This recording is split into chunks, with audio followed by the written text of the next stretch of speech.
हुए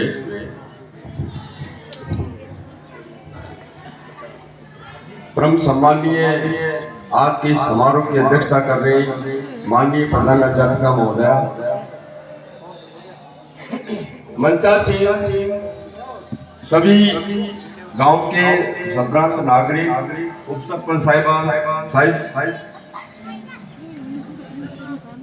स्थानीय विद्यालय के सभी युवा कर्मठ जुझारू शिक्षाविद और भी पधारे हुए सभी इस कार्यक्रम की शोभा बढ़ा रहे हैं। प्यारे प्यारे नन्हे नन्हे बालक और बालिकाएं, देखिए सबसे पहले तो मैं इस मंच से मैं आभार व्यक्त करता हूं कि मेरे को ये बोलने का अवसर प्रदान किया। तहे दिल से, हृदय से मैं संस्था प्रधान महोदय का आभार व्यक्त करता हूं और सभी जो स्टाफ जन है उनका। बालकों,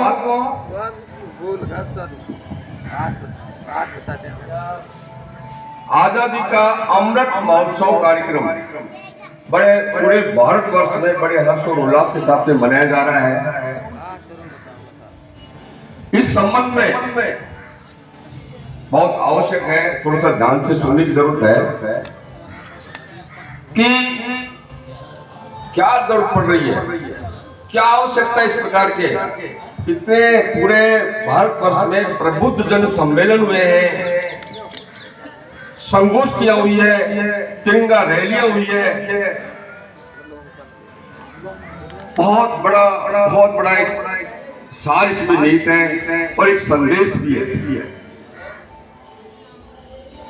सबसे पहले ये तिरंगा आपके हाथों में है, मकानों में फैल रहा है, कभी झुक ना पाए, सबके हाथों में दे दिया ना तो झुक ना पाए। इसके लिए हमें क्या करना है, हमें सजग रहना है, सतर्क रहना है, पल पल पर। देखिए मैं माननीय राष्ट्रपति महोदय के अभी उद्बोधन को मैंने सुना है कल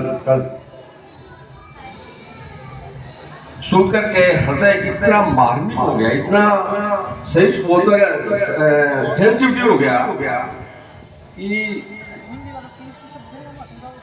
और इतना प्रयुक्त। मैं कहता हूं कि देश में राष्ट्रपति में अपने अपने समय के अनुसार अच्छे काम किए हैं, सारे काम किए, लेकिन उनका जो भाषण था, हमें 1947 को आजादी मिली,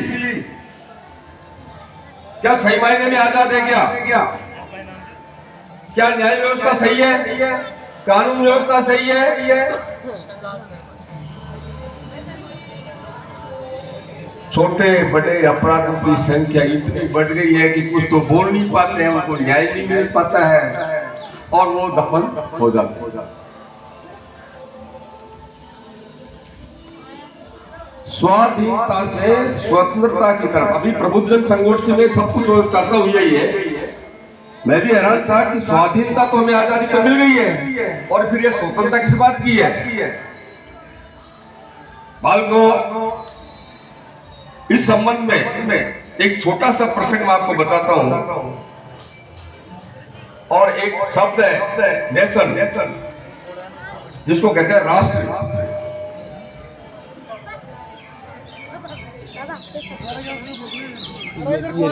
राष्ट्र के बारे में समझेंगे और इसके साथ में जुड़ी हुई दो चीजें और है। राष्ट्र में अगर प्लस कर देंगे राष्ट्रीयता तो उसके बराबर में निकलेगा राष्ट्रवाद। जब तक आप में राष्ट्रवाद नहीं है, आप देश के सही मायने में सपूत नहीं कहलाने योग्य नहीं। थोड़ा सा समझने का प्रयास है। राष्ट्र जिसमें जनसंख्या, भूभाग, सरकार के नियंत्रण में हम काम करते हैं, वो एक राष्ट्र है, राज्य है सारा। और संप्रभुत्व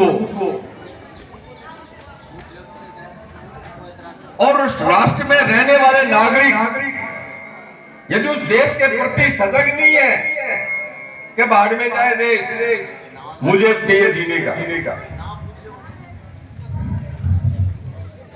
एक छोटा सा प्रसंग के साथ में मैं शुरुआत करूंगा। आपको सन 1939 से 45 के समय में जाना है द्वितीय विश्व युद्ध के बाद। द्वितीय विश्व युद्ध की विभीषिका का आपने शायद इतिहास में पढ़ी है, अपने शिष्यों से सुना होगा। इतना भयानक, और अभी भी जो चल रहा है यूक्रेन और रूस के साथ में, बहुत बड़ी विभीषिका है। सेना से सेना मरे कोई दिक्कत नहीं, लेकिन आम आदमी हताहत होता है तो बड़ा दुख होता है, दारुण दुख होता है। ऐसा नहीं होना चाहिए। तो बालकों, द्वितीय विश्व युद्ध में मित्र राष्ट्र और ध्रुव राष्ट्र, मित्र राष्ट्र दुनिया की बड़ी बड़ी ताकतें, रूस, चीन, अमेरिका, ब्रिटेन, फ्रांस, ये सब थे। और ध्रुव राष्ट्र की तरफ छोटे छोटे देश थे, जापान था, जर्मन था।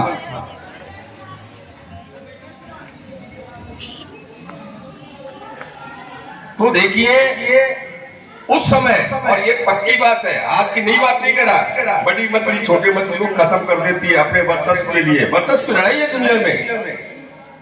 हमें भी इतना ताकतवर होना है, हमें भी इतना जज्बा है होना चाहिए कि दुनिया देखे कि यार भारत विश्व गुरु। अभी एक राष्ट्रीय देशभक्ति गीत में विजय विश्व तिरंगा प्यारा, तो हमें विश्व के गौरव के लिए हमें आप जैसी ताकत को आगे बढ़ना होगा। तो देखिए बैठ जाओ, अमेरिका, रूस, सोचा यार ये जापान थोड़ा सा बकवास करता है, इसको समूल नष्ट कर दो। अमेरिका का 7वां जंगी बेड़ा तो बहुत बड़ा था, विशाल था, सारे अस्त्र शस्त्र सारे उसमें थे, जापान के बराबर पूरी ताकत उसमें थी। वो उसको नष्ट करने के लिए यानी रवाना हो गया, हिंद महासागर में आ गया। इससे पहले हिरोशिमा और नागासाकी पर भी वो बमबार्ड करके उसको भी नष्ट कर दिया था, लेकिन पूर्णतः नष्ट करने की नियत से अमेरिका ने 7वां बेड़ा भेज दिया कि कभी कोई जिंदगी में बोल नहीं सके। लेकिन बालकों, इसमें छोटी सी बात होती है कि छोटा सा देश जापान सारे युवा देश के लिए काम आ चुके थे। सिर्फ बच्चे, आप जैसे लोरियाल बच्चे और या वृद्ध जो रिटायर्ड सेना थी, उसके क्या करें। तो विद्यालय में पहुंच करके और उन्हें सारी बात बताई, हमें देश के लिए नौजवानों की जरूरत है, तो आप में से कोई हो तो आगे आए। तो देखिए फैसला करना बहुत मुश्किल हो गया, मैं संक्षेप में बता रहा हूं। उनमें से केवल 2 छात्रों को लेकर के और आत्मघाती बम दोनों बगल में शक्तिशाली बम बांध करके और रॉकेट में उसको उड़ा लेकर के जंगी बेड़ा जो अमेरिका का आ रहा था, उसकी जो चिमनी थी बड़ी सारी, उसमें घुसा दिया, जिसको अपन साइलेंसर बोलते हैं ना, धुएं निकलती, और वो जंगी बेड़ा महासागर में समा गया। बालकों, उसके बाद से अमेरिका हतप्रभ हो गया कि मैं जापान को नहीं जीत सकता। जिसके पीछे सीधा कारण है कि वहां के छोटे छोटे बच्चों में देशभक्ति की भावना